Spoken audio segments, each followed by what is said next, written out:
মহিলা একটি ছোট অজগর সাপ পুষতেন। তিনি দিনরাত ওই অজগর সাপটিকে নিয়ে কাটিয়ে দেন।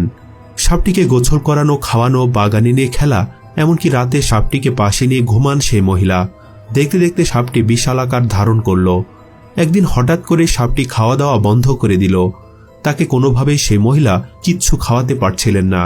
সে সারাদিন চুপচাপ এক জায়গায় গুটিসুটি হয়ে শুয়ে থাকে। কিন্তু রাত হলেই সে তার মালিকের বিছানায় মহিলাটির গা ঘেঁষে ঘুমায়। মহিলাটির খুব মায়া হয়। তিনি ভাবেন সাপটির হয়তো খারাপ কোনো অসুখ করেছে, যে কারণে সাপটি কিছুই খেতে পারছে না। আর অসুখের কষ্টে হয়তো সাপটি মহিলাটিকে জড়িয়ে ঘুমিয়ে থাকে।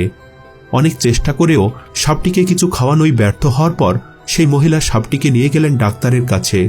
সাপটিকে পরীক্ষা নিরীক্ষা করে ডাক্তার মহিলাটিকে প্রশ্ন করলেন, অজগর সাপটি রাতে কোথায় ঘুমায়? উত্তরে মহিলাটি বললেন, সে আমার সাথে আমার বিছানাতেই ঘুমায়। ডাক্তারটি আবার জিজ্ঞেস করলেন, সাপটি কি আপনার শরীরের কাছে ঘেঁষে থাকে? মহিলাটি বললেন, হ্যাঁ ঠিক তাই, সে আমাকে জড়িয়ে ধরে ঘুমায়। ডাক্তারকে বেশ চিন্তিত দেখালো। তিনি বললেন, আপনার সাপের কোনো রোগ হয়নি। সে বেশ কিছুদিন যাবৎ না খেয়ে আছে, কারণ সে একটি বড় ভোজের আয়োজন করছে। সে আপনাকে তার শরীর দিয়ে পেঁচিয়ে পরীক্ষা করছে আপনার আকার আকৃতি কত বড় এবং আপনাকে খেয়ে ফেলতে তার শরীরে কতটা জায়গা দরকার। শুধু তাই নয়, আপনাকে খেয়ে হজম করার জন্যই সে এতদিন না খেয়ে নিজেকে অভুক্ত রাখছে। সঠিক সময়ে ও আপনাকে গিলে ফেলবে। ডাক্তারের মুখে এই ব্যাখ্যা শুনে অজগর সাপটির মালিক একেবারে স্তম্ভিত হয়ে গেল। তিনি বিশ্বাসই করতে পারছিলেন না তার জন্য কি অপেক্ষা করছিল। তিনি এই সাপটিকে আদর যত্নে বড় করেছেন, অথচ তিনি ভুলে গেছিলেন এটি একটি ভয়ঙ্কর মানুষ খেকো প্রাণী। আর কিছুদিন দেরি করলে হয়তো তিনি তার পোষা অজগরের খাবারে পরিণত হতেন। গল্পটি থেকে আমরা শিক্ষা পেলাম, কাউকে কখনো অন্ধবিশ্বাস করবেন না।